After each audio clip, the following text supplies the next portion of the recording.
Pride and Prejudice by Jane Austen. Chapter 29. Mr. Collins's triumph, in consequence of this invitation, was complete. The power of displaying the grandeur of his patroness to his wondering visitors, and of letting them see her civility towards himself and his wife, was exactly what he had wished for, and that an opportunity of doing it should be given so soon, was such an instance of Lady Catherine's condescension, as he knew not how to admire enough. "I confess," said he, "that I should not have been at all surprised by her ladyship's asking us on Sunday to drink tea and spend the evening at Rosings. I rather expected, from my knowledge of her affability, that it would happen. But who could have foreseen such an attention as this? Who could have imagined that we should receive an invitation to dine there, an invitation, moreover, including the whole party, so immediately after your arrival?" "I am the less surprised at what has happened," replied Sir William, "from that knowledge of what the manners of the great really are, which my situation in life has allowed me to acquire. About the court, such instances of elegant breeding are not uncommon. Scarcely anything was talked of the whole day or next morning but their visit to Rosings. Mr. Collins was carefully instructing them in what they were to expect, that the sight of such rooms, so many servants, and so splendid a dinner, might not wholly overpower them. When the ladies were separating for the toilette, he said to Elizabeth, "Do not make yourself uneasy, my dear cousin, about your apparel. Lady Catherine is far from requiring that elegance of dress in us which becomes herself and her daughter. I would advise you merely to put on whatever of your clothes is superior to the rest. There is no occasion for anything more. Lady Catherine will not think the worse of you for being simply dressed. She likes to have the distinction of rank preserved." While they were dressing, he came 2 or 3 times to their different doors, to recommend their being quick, as Lady Catherine very much objected to be kept waiting for her dinner. Such formidable accounts of her ladyship, and her manner of living, quite frightened Maria Lucas, who had been little used to company, and she looked forward to her introduction at Rosings with as much apprehension as her father had done to his presentation at St. James's. As the weather was fine, they had a pleasant walk of about half a mile across the park. Every park has its beauty and its prospects, and Elizabeth saw much to be pleased with, though she could not be in such raptures as Mr. Collins expected the scene to inspire, and was but slightly affected by his enumeration of the windows in front of the house, and his relation of what the glazing altogether had originally cost Sir Louis de Bourgh. When they ascended the steps to the hall, Maria's alarm was every moment increasing, and even Sir William did not look perfectly calm. Elizabeth's courage did not fail her. She had heard nothing of Lady Catherine that spoke her awful from any extraordinary talents or miraculous virtue, and the mere stateliness of money or rank she thought she could witness without trepidation. From the entrance hall, of which Mr. Collins pointed out, with a rapturous air, the fine proportion and the finished ornaments, they followed the servants through an antechamber, to the room where Lady Catherine, her daughter, and Mrs. Jenkinson were sitting. Her ladyship, with great condescension, arose to receive them, and as Mrs. Collins had settled it with her husband that the office of introduction should be hers, it was performed in a proper manner, without any of those apologies and thanks which he would have thought necessary. In spite of having been at St. James's, Sir William was so completely awed by the grandeur surrounding him, that he had but just courage enough to make a very low bow, and take his seat without saying a word, and his daughter, frightened almost out of her senses, sat on the edge of her chair, not knowing which way to look. Elizabeth found herself quite equal to the scene, and could observe the 3 ladies before her composedly. Lady Catherine was a tall, large woman, with strongly marked features, which might once have been handsome. Her air was not conciliating, nor was her manner of receiving them such as to make her visitors forget their inferior rank.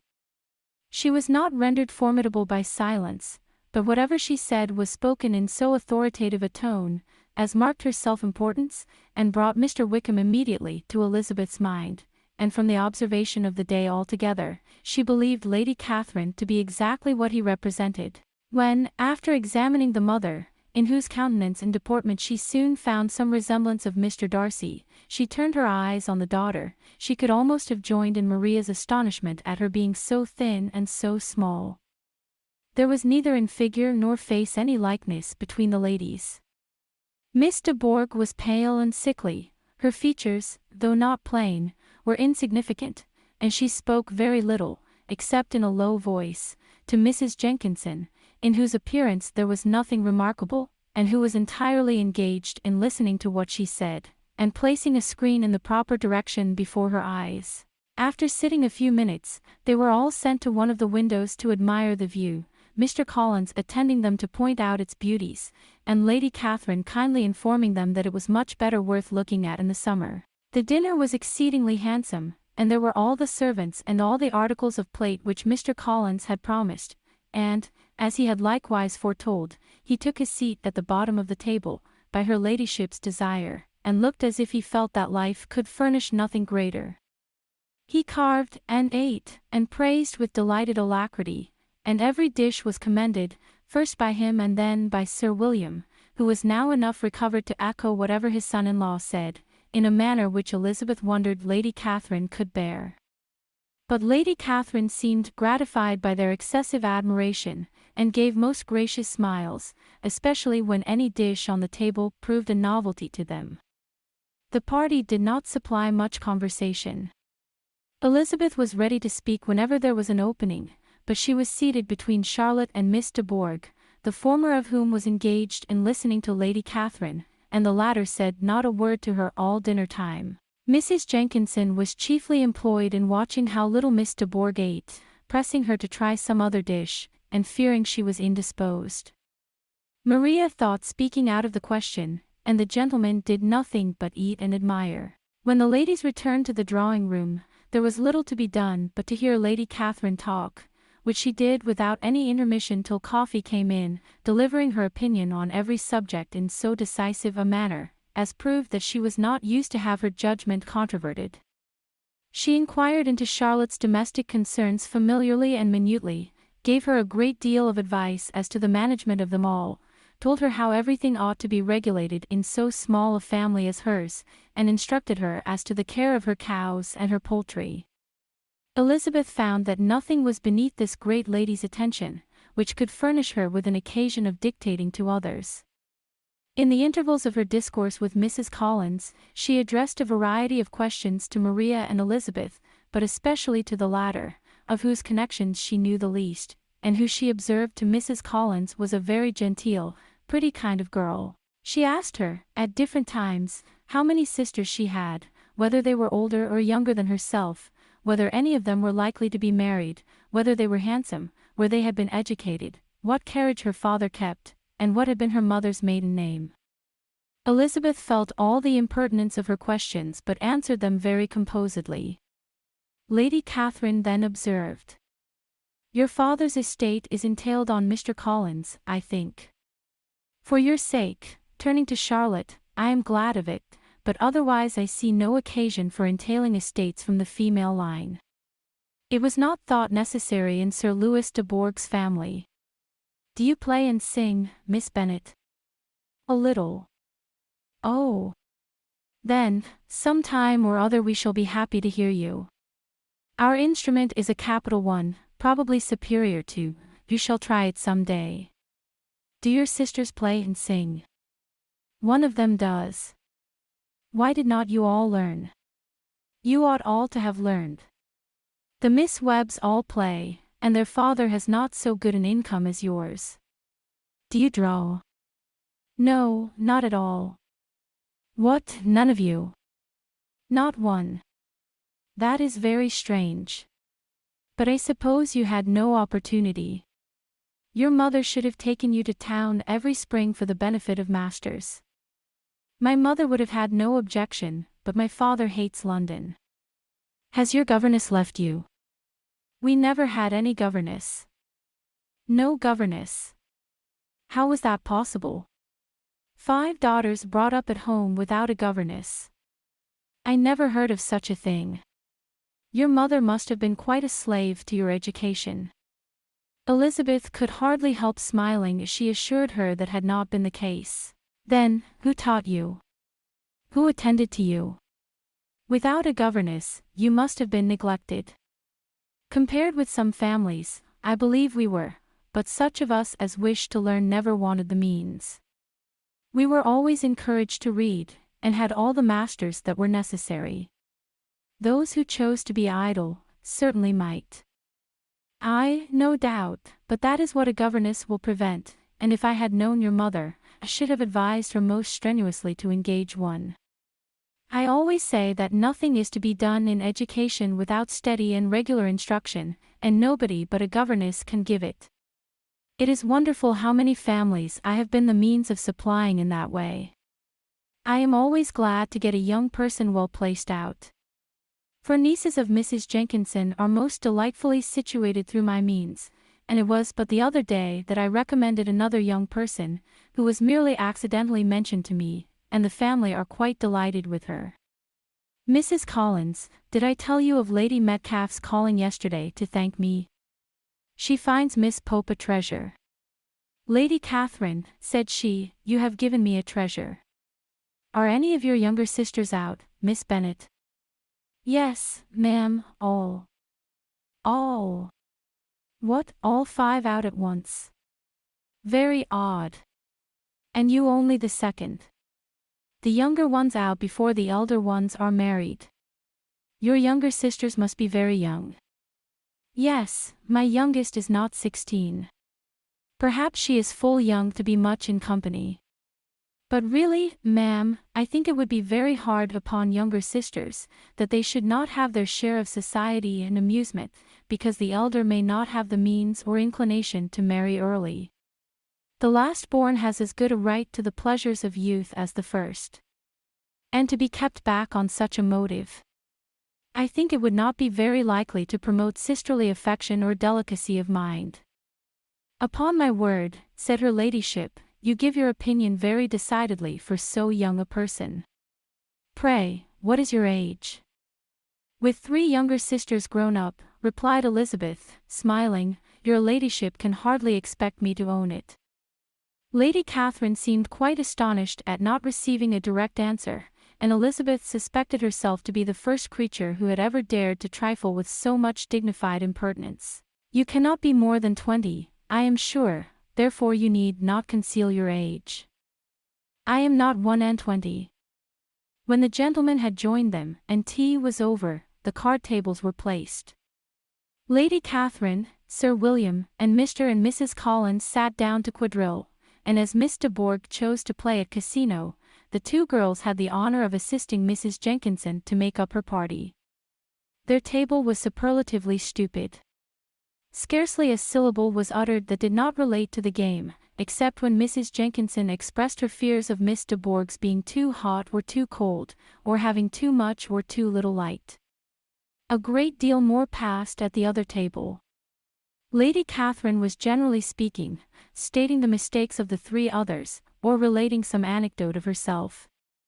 Mr. Collins was employed in agreeing to everything her ladyship said, thanking her for every fish he won, and apologizing if he thought he won too many. Sir William did not say much. He was storing his memory with anecdotes and noble names. When Lady Catherine and her daughter had played as long as they chose, the tables were broken up, the carriage was offered to Mrs. Collins, gratefully accepted and immediately ordered. The party then gathered round the fire to hear Lady Catherine determine what weather they were to have on the morrow. From these instructions they were summoned by the arrival of the coach, and with many speeches of thankfulness on Mr. Collins's side and as many bows on Sir William's they departed. As soon as they had driven from the door, Elizabeth was called on by her cousin to give her opinion of all that she had seen at Rosings, which, for Charlotte's sake, she made more favourable than it really was. But her commendation, though costing her some trouble, could by no means satisfy Mr. Collins, and he was very soon obliged to take her ladyship's praise into his own hands. Chapter 30. Sir William stayed only a week at Hunsford, but his visit was long enough to convince him of his daughter's being most comfortably settled, and of her possessing such a husband and such a neighbour as were not often met with. While Sir William was with them, Mr. Collins devoted his morning to driving him out in his gig, and showing him the country, but when he went away, the whole family returned to their usual employments, and Elizabeth was thankful to find that they did not see more of her cousin by the alteration, for the chief of the time between breakfast and dinner was now passed by him either at work in the garden or in reading and writing, and looking out of the window in his own book-room, which fronted the road. The room in which the ladies sat was backwards. Elizabeth had at first rather wondered that Charlotte should not prefer the dining parlour for common use. It was a better-sized room, and had a more pleasant aspect, but she soon saw that her friend had an excellent reason for what she did, for Mr. Collins would undoubtedly have been much less in his own apartment, had they sat in one equally lively, and she gave Charlotte credit for the arrangement. From the drawing-room they could distinguish nothing in the lane, and were indebted to Mr. Collins for the knowledge of what carriages went along, and how often especially Miss de Bourgh drove by in her phaeton, which he never failed coming to inform them of, though it happened almost every day. She not unfrequently stopped at the parsonage, and had a few minutes' conversation with Charlotte, but was scarcely ever prevailed upon to get out. Very few days passed in which Mr. Collins did not walk to Rosings, and not many in which his wife did not think it necessary to go likewise, until Elizabeth recollected that there might be other family livings to be disposed of. She could not understand the sacrifice of so many hours. Now and then they were honoured with a call from her ladyship, and nothing escaped her observation that was passing in the room during these visits.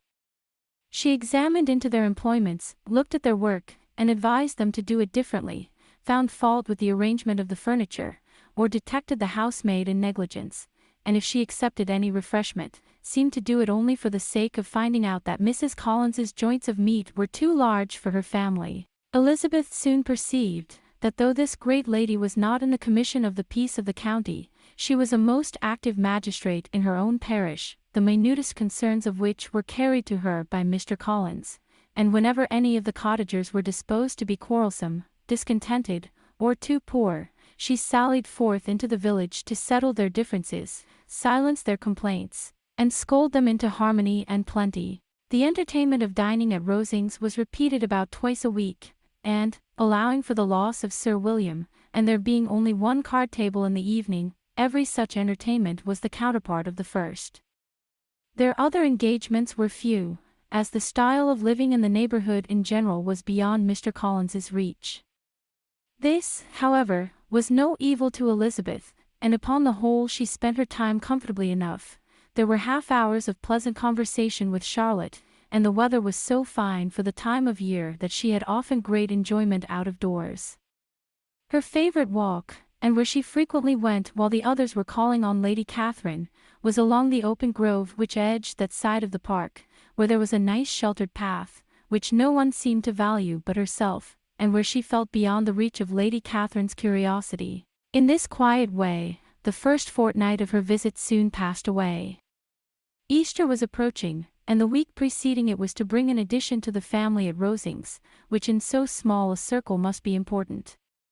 Elizabeth had heard soon after her arrival that Mr. Darcy was expected there in the course of a few weeks, and though there were not many of her acquaintances whom she did not prefer, his coming would furnish one comparatively new to look at in their Rosings parties, and she might be amused in seeing how hopeless Miss Bingley's designs on him were, by his behaviour to his cousin, for whom he was evidently destined by Lady Catherine, who talked of his coming with the greatest satisfaction, spoke of him in terms of the highest admiration, and seemed almost angry to find that he had already been frequently seen by Miss Lucas and herself. His arrival was soon known at the parsonage, for Mr. Collins was walking the whole morning within view of the lodges opening into Hunsford Lane, in order to have the earliest assurance of it, and after making his bow as the carriage turned into the park, hurried home with the great intelligence. On the following morning he hastened to Rosings to pay his respects. There were two nephews of Lady Catherine to require them, for Mr. Darcy had brought with him a Colonel Fitzwilliam, the younger son of his uncle Lord, and, to the great surprise of all the party, when Mr. Collins returned, the gentleman accompanied him. Charlotte had seen them from her husband's room, crossing the road, and immediately running into the other, told the girls what an honour they might expect, adding, "I may thank you, Eliza, for this piece of civility. Mr. Darcy would never have come so soon to wait upon me." Elizabeth had scarcely time to disclaim all right to the compliment, before their approach was announced by the door-bell, and shortly afterwards the three gentlemen entered the room. Colonel Fitzwilliam, who led the way, was about 30, not handsome, but in person and address most truly the gentleman. Mr. Darcy looked just as he had been used to look in Hertfordshire, paid his compliments, with his usual reserve, to Mrs. Collins, and whatever might be his feelings toward her friend, met her with every appearance of composure. Elizabeth merely curtsied to him without saying a word. Colonel Fitzwilliam entered into conversation directly with the readiness and ease of a well-bred man, and talked very pleasantly, but his cousin, after having addressed a slight observation on the house and garden to Mrs. Collins, sat for some time without speaking to anybody. At length, however, his civility was so far awakened as to inquire of Elizabeth after the health of her family. She answered him in the usual way, and after a moment's pause, added, "My eldest sister has been in town these 3 months. Have you never happened to see her there?" She was perfectly sensible that he never had, but she wished to see whether he would betray any consciousness of what had passed between the Bingleys and Jane, and she thought he looked a little confused as he answered that he had never been so fortunate as to meet Miss Bennet. The subject was pursued no farther, and the gentleman soon afterwards went away.